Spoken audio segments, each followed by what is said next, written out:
guys, let's start the panel discussion with the members of our first panel, Mr. Cyrus Mewawalya, Head of Thematic Research of Global Data, Mr. Alan Guo, Country Manager for the Philippines at Alibaba Cloud Intelligence, and Mr. Ronald Roda, he's the Country Operation Head of Grab. And to our audience, if you have any questions for our panelists, please feel free to type it in the chat box. Hi, gentlemen, and thank you for joining us. I'm getting some questions here already, since your presentations, and I have a first question to throw to Cyrus. If artificial intelligence is so disruptive for retail, what exactly caused it to decline in your sentiment survey? So it could be a number of reasons. Firstly, AI is more mature in terms of retail use than augmented reality. It could be that some customers have tried it and they're a little bit underwhelmed, so that they're a little bit disappointed. But probably the key conclusion is that augmented reality, which has gone up in our sentiment survey, is the new big shiny thing in retail. Very interesting. So something to be watching out for, AI versus AR. I have a question here for Alan Guo. How has the retail industry evolved in the past 5 years with the rise of e-commerce, AI and related technology, even cashless retail, and other cloud technology trends? Maybe you could also do AR, as Cyrus mentioned. The experience of the shopping has enormously transformed the way retail operates with different technologies, consumer habits, and also expectations shaping the industry. And the way consumer approach shopping is distinctive, just like contracts to now what they have done, over the past 5 years ago, such as, there is a shift in the consumers' expectations, right? No matter about the branding, but also about the quality and also the shopping ways, right? And also the second is about the personalization, right? The personalization also can help the consumer, can help the retailers to achieve some better results in terms of the sales and also reaching out to a new audience. And also for the e-commerce, that's the biggest takeaway, especially from the 2020. And also there is also a big shift for the e-commerce technology, right? Such as the consumer has embraced the online just shopping, and also retailers also have responded with some speedy rollout of the new technologies.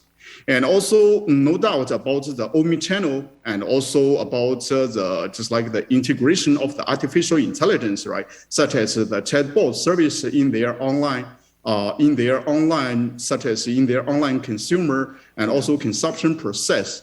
And also, we also found that more and more retailers and also some just like e-commerce companies, they also paid more attention to the consumer behavior, and also to make more better understanding about the consumers' behaviors with some data analytics, machine learning, and also even some big data technologies. And also some retailers and also some e-commerce owners, they also played a lot of efforts and also some energies to analyze the market insight about the e-commerce. Also with some cloud SAP, and also with some big data, even some blockchain and also fintech industries.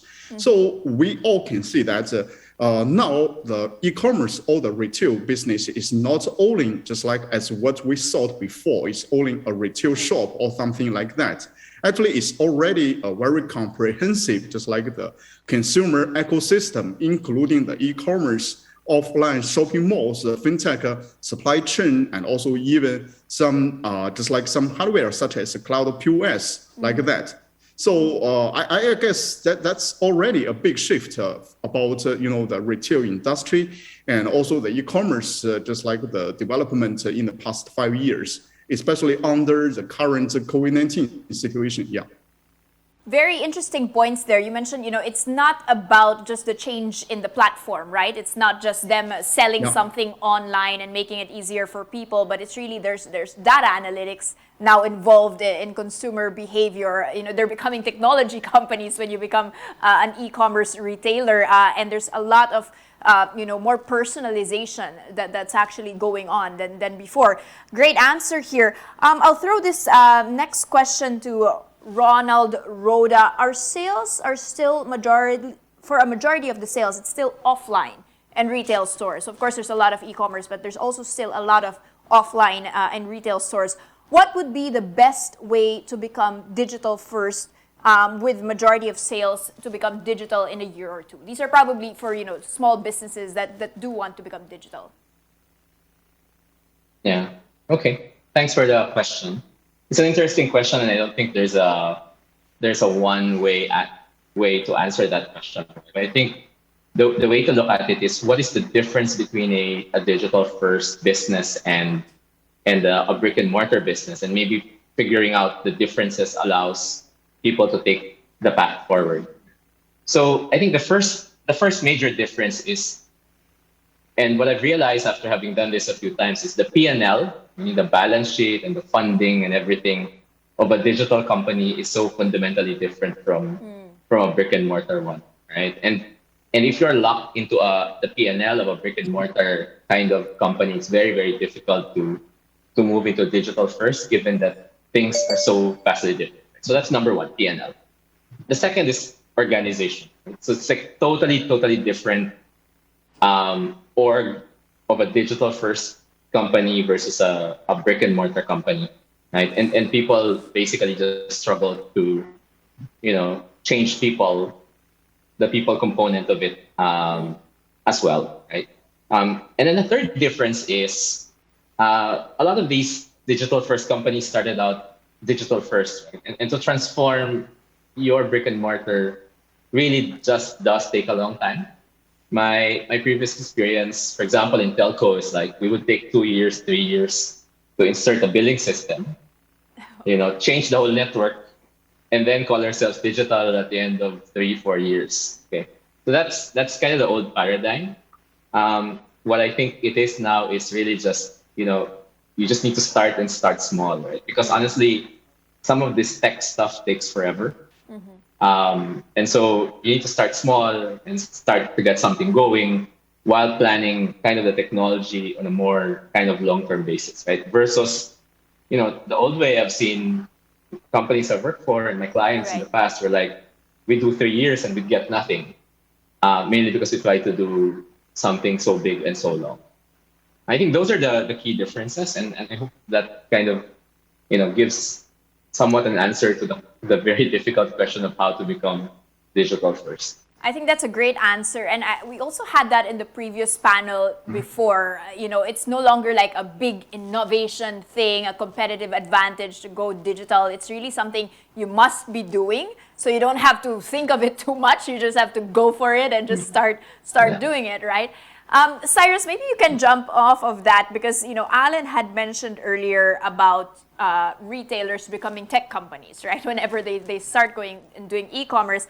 But on the other hand, you've got this great question: how big a threat to retail is big tech? So you're trying to go on the platform, and then yet there are already these tech players that are not supposed to be retailers, kind of getting in your space.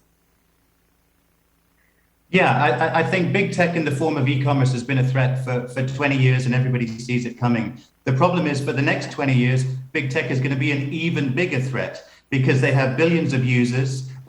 They have, social media could be the next threat. Social media apps like whether it's Tencent or Facebook, they're moving into e-commerce, so they're going to be the threat. But if you're a traditional bricks and mortars retailer, the one asset you've got is retail space, hardcore retail space. And if you can adopt ambient commerce, then you can beat big tech at their own game. But there are difficulties ahead because the technology is not yet mature.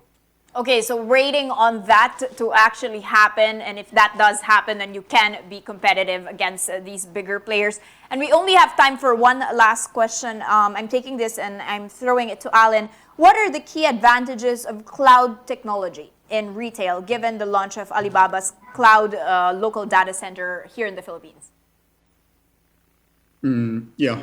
Okay. So I think most of us, have known just Alibaba very well, right? It's as a joint, the e-commerce, just like companies before.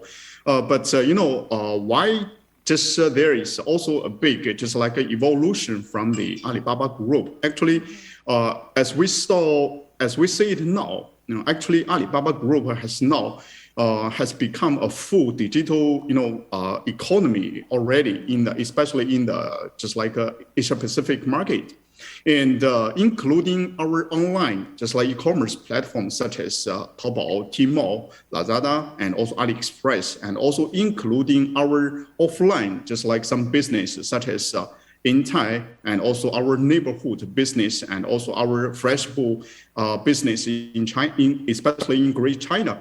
So Alibaba Group, and also with Alibaba, our digital economy, we already just like get a good, it's like online, offline, just like integration business, especially for the retail and also e-commerce.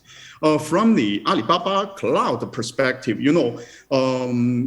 from 10 years before, Alibaba Cloud has become, the technology backbone to support the full Alibaba Group's the business, and also the intelligence, and also the big data, like this kind of the technologies. So in Alibaba Group's retail and also e-commerce business, Alibaba Cloud has been the critical, just like a role to support this kind of the retail business digital transformation or evolution. We know that sometimes the retail, the products are very important, but the consumer is also very critical. A lot of efforts and also resource are dedicated to sourcing the products of the highest quality at with the lowest price or cost. But how to just like target your customer, and also how to use how to target your customer, and also for the just like the targeted market. And also, sometimes the technology must be purposely just like used to create an enable system, and also enable some swift execution. The success of the Alibaba Group's new retail strategy lies in the effective use of some three, from my own perspective, is just like some three case technologies, such as the cloud computing, digital shopping applications, and also location data analytics. This kind of technologies allows the retailers to make changes in real time, such as electronic price tags, and also in our fresh food shopping malls can play a very important role in the real time based on the different factors. And also the cloud commercialization of just like the mom and pop, just like stores, allow their point of sale system and transition logs to the updated by the second. So that's sometimes why the cloud computing can just like can make this important role, because the cloud computing capability and also the data analytic capability can really offer the real-time computing capability, and also to support especially from the technical perspective or operation perspective divisions from the companies, and then they can use this kind of the new technologies to analyze their users behavior, and also marketing behavior, and also to provide the real-time guidance for their retail strategy, for their retail marketing strategy, and also for their SKU, such as product SKU prediction, like that. And also as a top cloud service provider, Alibaba Cloud is the first one to release the local data center in the Philippines. So with Alibaba Cloud local data center, definitely Alibaba Cloud, we can provide the best, the latency for the networking, and also for the sustainable and also continuity for the retail business, and also for the such as supply chain business also with this local data center. Our partners and also our users that they can use our local cloud computing services and also products to support their business team, to support their data analytics team, and also to support their operation team to offer a very good no matter about the user experience, but also the cybersecurity and also data analytics, and also for some business continuity also, such as disaster recovery and also SAP, just like migration, right? So I think definitely there will be a big advantage from the local data center to make the further support to all the just like business owners in the Philippines. Yeah. Thank you so much. That was a very comprehensive answer. As you mentioned, the cloud really supporting in terms of real-time agility for Alibaba and the first data center here in the Philippines. Thank you, gentlemen, for your time and insights.